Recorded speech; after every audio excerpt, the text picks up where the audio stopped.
So today we are going to be talking about if something is safe or sus. This message comes up and it says import all existing wallets, and it's asking you to provide your 12 or 24 word backup phrase. One thing that stands out right away is KeyKey is a hardware wallet. It's an independent device and not like a web wallet. A website asking me to enter my seed phrase for a hardware wallet stands out to me as pretty suspicious. Totally sus. Getting an email, I believe, from Coinbase saying that your Coinbase password has been changed. If you do feel like your Coinbase password has been compromised, go to your Coinbase account instead of going through a link here. It could be legitimate, right? If I'm Coinbase and there's a password that got changed and I don't know that password, I'm not going to be able to independently log into my Coinbase account to then disable my account. So this could be a circuit breaker that they're sending out. Have I recently used Coinbase, right? Did I actually change my Coinbase password? There's very little urgency here. It's not saying you must click this link and do something or you're going to lose access to your account. So Josh, is this a legit? This is safe. Yes, wow, this is legit. Okay.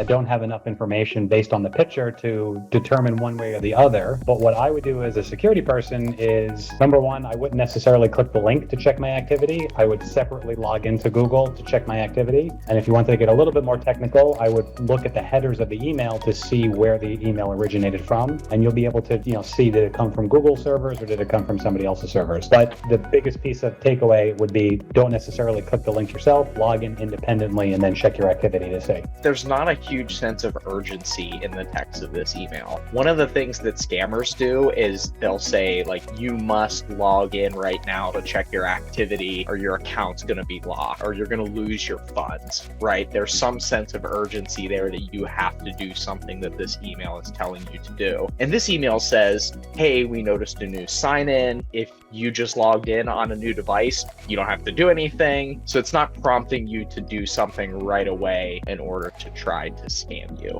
So I would lean towards safe for this one. This came from an email asking you to verify your account, and it's not asking for the entire seed phrase, it's asking for parts of your seed phrase. By giving, say, 6 out of the 12, you're significantly reducing the amount of times that they would need to brute force and just randomly generate the other 6 words. Sometimes they might be trying to hit you multiple times. So like this one, they might ask for 6th, 9th, 11th, etc. The next time they might ask for the others. And if you're really being scammed, you might not even know that what you're entering into this is like the first half of the scam, right? Not only do you never want to give anybody your full seed phrase, but you also never want to give anybody a part of your seed phrase. The whole point of seed phrase is that they are randomly generated, and there's an amount of randomness in that process that means if you had a properly generated seed phrase that you never gave to anyone, nobody would be able to brute force guess that seed to steal your money. It's not a feasible amount of computing that anybody would be able to do, no matter with the sort of resources that they have. But if you give them 6 of your words, now it's an amount of guessing that somebody with, a server farm or a feasible amount of resources could use to steal your money. No seed words should be shared, not just all of them shouldn't be shared. Best practice, don't put in your seed phrase anywhere, especially online. Totally sus. So it's a 5,000 BTC giveaway. If you look, it's 54,000 people watching. So it makes you think, would be legitimate interest in it, but that obviously could be something that's just misleading. It's 54,000 people doing it. Hurry. Right? A lot of times too, these will originate from legitimate accounts that have been taken over to try to lend an air of legitimacy to the scam. Recently, I even saw that the UFC, a mixed martial arts organization, had their account compromised, and it was briefly used to promote a crypto giveaway scam before the legitimate account holders were able to get access from YouTube. So even if it's from a legitimate account, things that should be setting off alarms in your head are, why are they doing this? And what do I have to do to participate? Again, you should never have to send money to get money from a giveaway. This seems pretty sus to me. So for this one, we are on ledger.com's website. I believe. What are we looking at here? Are we questioning whether the website is accurate? The way personally I would do it is I would look for multiple different sources that all link to the actual corporate site. So for example, I might look on LinkedIn and look at a bunch of different Ledger employees, go to contact info and see what domain that they're listing for their contact info. I would also Google just to see what pops up, because there is some reliance in Google from an SEO perspective that it's actually going to link, the actual site.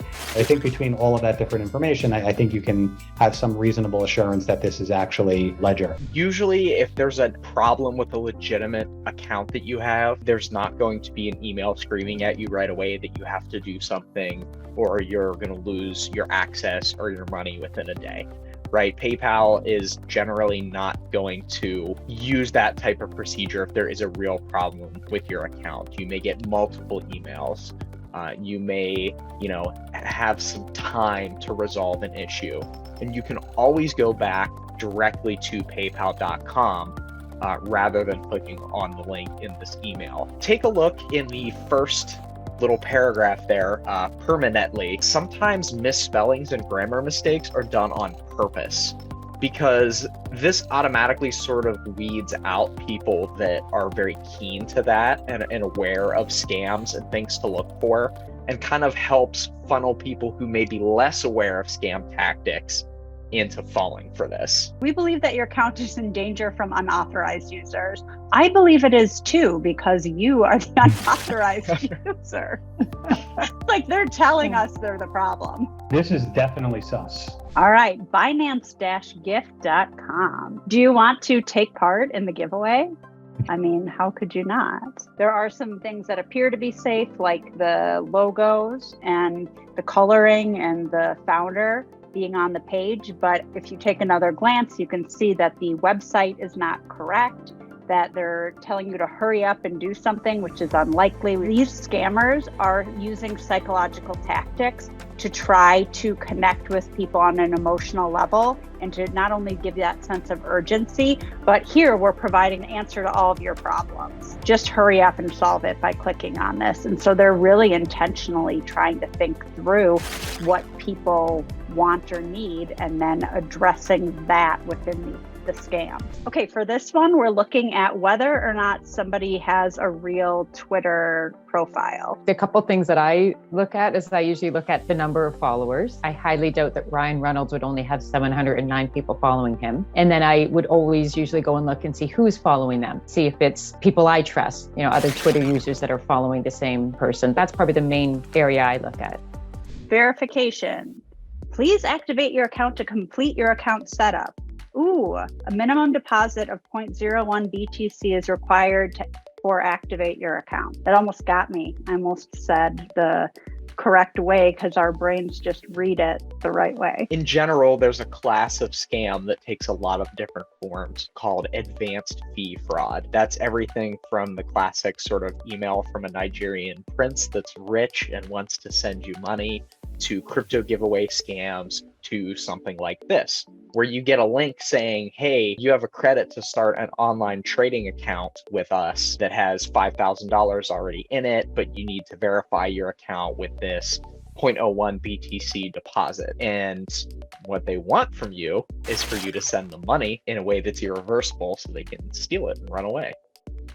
First time I ever saw this email, I thought immediately that it was spam. It didn't look like it was well crafted, especially coming from Microsoft. It looked like somebody just kind of pieced it together. But then as I went through it, it wasn't asking me to do anything. It wasn't asking me to input my information. If you take a look, you were to hover over, you could see that it's from a real Microsoft address. It's really just informational. I could go into my account and then I could do whatever fix I needed to do within my email or my Hotmail account in this particular case. So this would be one that would be safe. There's nothing that you're doing in this particular case that is creating a vulnerability for either your credentials or your access. Tweets about a Metamask support issue. If you say you're having a problem with a popular wallet on Twitter or Instagram, you will often get these replies nearly instantaneously from scam bots. So what they do is they sort of scan tweets through the API or some other means for keywords like MetaMask, issue, hack, and they spit back out these links for you to click and take a guess. I'll let one of you take a guess as to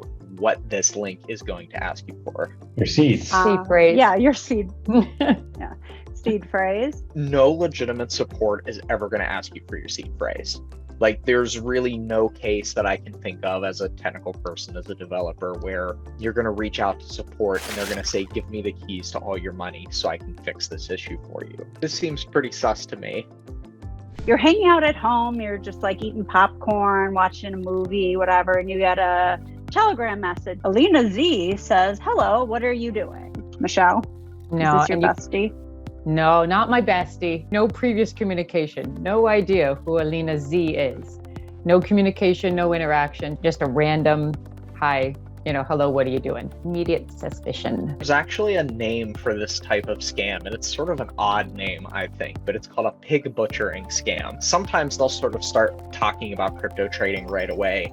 Other times, they'll really just try to make friends with you, pretend like they want to be your new online friend for a while. And then they will start saying things like, I'm making a bunch of money crypto trading on this platform. They lead you to a legitimate looking website that's a trading website that's all fake and designed to get you to send them crypto. Totally sus.